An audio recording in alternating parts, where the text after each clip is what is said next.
الحوثي هاجم مأرب وتعز والضالع ولحق والحديدة، ونودع كل يوم شهداء. وإذا تحركت المقاومة ترد على الحوثي قالوا لنا ذولا بيقاتلوا مع إسرائيل. يعني بالله عليكم، الحوثي يذبح فينا ويهدم بيوتنا ويسرق رواتبنا، وآخرتها يشتونا نصبر ونقول له حياك الله يا سيد. عاد باقي معكم عقل ولا خدرها لكم الحوثي؟ نحنا نموت وانتم تزايدوا علينا. يا رجال قلنا لكم الحوثي ماشي له مشروع إلا خرب البلاد، عادكم تصدقوا له؟ والشرعية مترددة، ما رضت تستغل الفرصة.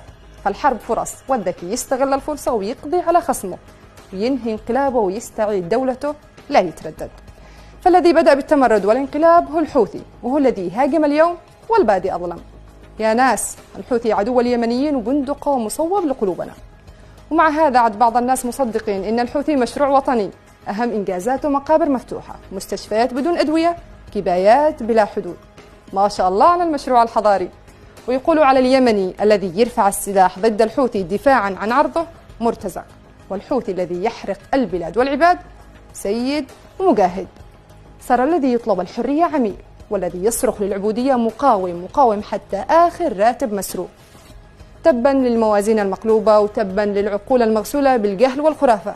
نحن نموت قهر وقصف وجوع، والقاتل أمامنا. فإما أنه نقاتل ونعيش بكرامة، أو نسكت ندفن أحياء. يا شرعية، كفاية الصمت وكفاية جبن وكفاية تأجيل. اصحوا، قد الشعب طافح.